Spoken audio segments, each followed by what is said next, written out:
I call upon the spirits of the apartment. No, let's not do that. Um, Listen, I just wanted to share a little something. I was watching some of my own videos, and boy, howdy, some of them are really funny. They make me laugh. I have to laugh at myself, which I'm glad I can do today. But, you know, you can tell. I mean, if you're connected to God, you can always see the truth in everything. And when you see the truth, you always have mercy and compassion towards whatever it is that you are seeing. No matter how ugly it looks, no matter how judgmental and critical people are, the masses. I had a conversation with one of my neighbors when we both walked over to go vote yesterday, and I almost forgot because I was headed to go to the park to go skate. And I don't know what happened, but something popped in my head. I worry because I've been drunk before, but I've left the gas on at the stove. Very, very bad. But now that does not happen anymore. But there is that residual almost because you don't want that to happen again. And, you know, that being very cautious, almost like a paranoid parent. To myself. I love it. So now, you know, everything my mother went through, I get to go through for myself now. But my whole life I've been in a lot of pain. Okay? I don't know if it's emotional or spiritual pain, but there's always been this little bankruptcy. So I had to do something, and I did something. I believe God, you know, I know the journey God wanted me to take, not necessarily to Boston, but it still was there. It was still in where I was at the time. And I was thinking pretty clearly because I was walking away from a whole bunch of money and an income and a good place to live, sort of, to follow what I believe God wanted me to do and where He wanted me to be. And I hurt a lot of people along the way. I confused a lot of people. I gave up a business. And so I let a lot of clients down, probably. But that's something I had to do for me. And, you know, no matter the cost. And it cost me everything. Because the only friends I have are the ones that say they're my friend on Facebook. So, you know, there is more to being a friend than saying, click, I like you, or I like what you said, or yes, I'm your friend, I accept you, that kind of thing. You know, there's an investment. Facebook ain't no fucking investment. I'm sorry, people. I hate to burst your bubble, but that ain't no investment. The investment is time. And, you know, I wasn't willing to give some of that type of time a lot of the time in the past. But that's the past. And, you know, I'm grateful I learned from that, man. I'm 51 fucking years old. It's about goddamn time, right? And forgive me, Father. Listen, I have my own relationship, and when I use goddamn or God bless, God knows that I mean no disrespect because my Creator and I have our relationship, not yours. And that was something that I had to shake, man. And that took me 51 years to shake. I still have a little bit of about, but you know what?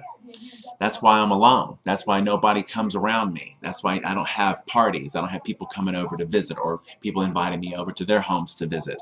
And trust me, I had a lot of people in the places that I lived a lot of times in my life. And I hate to say it, but most of them were not there for me and for us.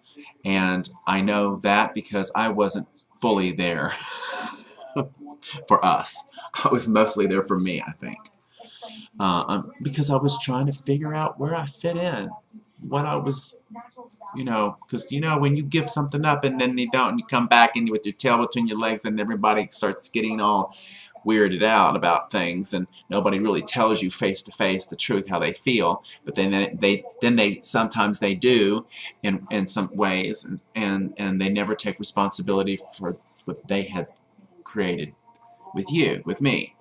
So, you know, my mother always said there's two sides to every coin, so there's two sides to every story, okay?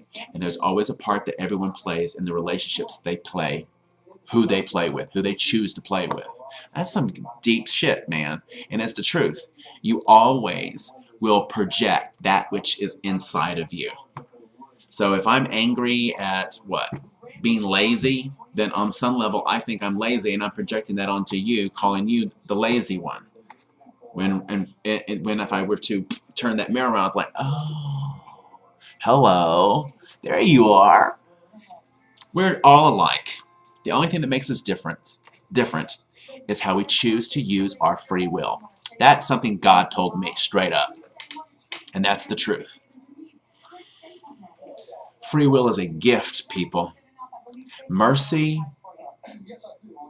and love, you know, it's not a privilege. It is something that is just, it is. It's unconditional. It should always be there. And that's why when I see something bad happen, even if it happened to me, and trust me, I don't like pain too much. I've put myself through a lot of pain, but intentionally. But I prefer, you know, to have the pain be something that I can work out with God. You know, work together, not work out, work together. Forgive me for my words. I stumble sometimes too. But it's not about being perfect. For me, it's about the mark that I leave. It's really about that. And to me, my mark, I believe, is always love. It's always been love. And I know that. I know that. And that's what I try to put out there, and people mistook it, and I misused it, and because I really wanted the unconditional love, but wasn't getting it when I was younger.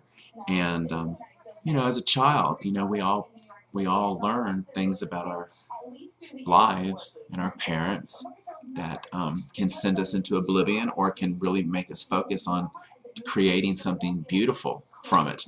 I had to go to the oblivion place first. Now I'm trying to create something beautiful. So there you have it.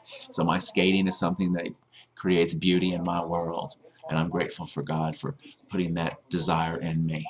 And hair and makeup and rollerblading and cooking and talking about God and philosophy and relationships. I love it. Anyway, I'm through talking. I just wanted to say that's why I share what I share when I share it. It's because, you know, words are one thing, but actions speak louder than words. So, you know, a picture is one thing, but actually seeing someone talk and, you know, about something that really matters. And to me, this planet matters. And if we keep surging it with a bunch of bullshit and anger that's not focused on creating beauty from that anger, but more anger. So when I get back to my friend and I going to vote, what I said to him when he was talking about one of the candidates that he knew personally, and I said, that's great. You know someone personally. You know their character. That's a good thing. I said, all these other people, you know, it's like a little puppet show. It's like, you know, it's like some kind of entertainment TV. You know, nobody's talking about anything real, and nothing real coming out of anyone's mouth. The words are not coming out of their mouths. And those words that follow by action are world fucking peace, dude. I mean, didn't they learn from anything from Miss Congeniality? World peace. World peace.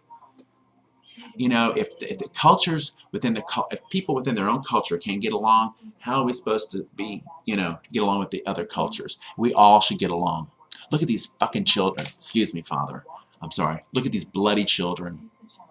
Bleeding hearts, bleeding bodies, broken bodies, starving bodies. All around the world. There's all over the world. In my own backyard, too. And all we can do is fight over fucking land and oil and possessions. You know what? If I were God, this planet would be flooded. Totally. So it's a good thing, because my anger that I feel towards my own people, because, you know, I've seen the error of my ways. I've seen what I put my mother through. I've seen what my father, what he did that caused me. He couldn't put any judgment on me for what I was doing because he did the same thing. The only thing was he got lucky. He never went into jail. But the jail he was in all his life was here and here. That's where my daddy was bankrupt, my earthly father. My heavenly Father makes all that right. And it's all due to my own free will, my thinking, and what I choose to hold in my heart. And trust me, ain't no human being worth a heart attack here. Nobody's worth that heart attack. Nobody's worth that. Because you have your relationship with your Creator. My sacrifice for the people I love, for my planet, pretty much is me. But I will never sacrifice anything that brings love and goodness to the world, to my life. Yeah, I get lost and I get angry and I feel that revenge and I feel that dark side. Absolutely. Star Wars, hello people. The dark side. We all have one. It's what we choose to nurture with our free will. I can hate you as much as I can love you. You know, give me a reason.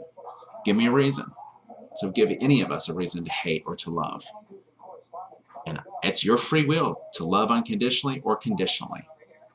Hate, that's so easy. It has no note. It does not sing. It doesn't. It's just, I don't even want to say darkness, because darkness sometimes can be beautiful. Sometimes being blind can be better. Anyway, whatever. I'm done. Thank you. God bless you and your family. And happy holidays. Thanksgiving and Christmas and Yule tidings and everything is coming around the corner. So, you know, embrace yourself. Love your family if you have one. If you don't have one, then embrace God or your Creator, whomever you give, whatever name you give that Creator. Think about love. If you don't believe in God or Creator, believe in love. Unconditional love. And that comes with mercy and forgiveness, compassion. Yes, and sometimes it is doing one of them steps and calling somebody up you ain't talked to, but you said you're a friend. There's always a way to find the information if you really want it. God bless you. Take care.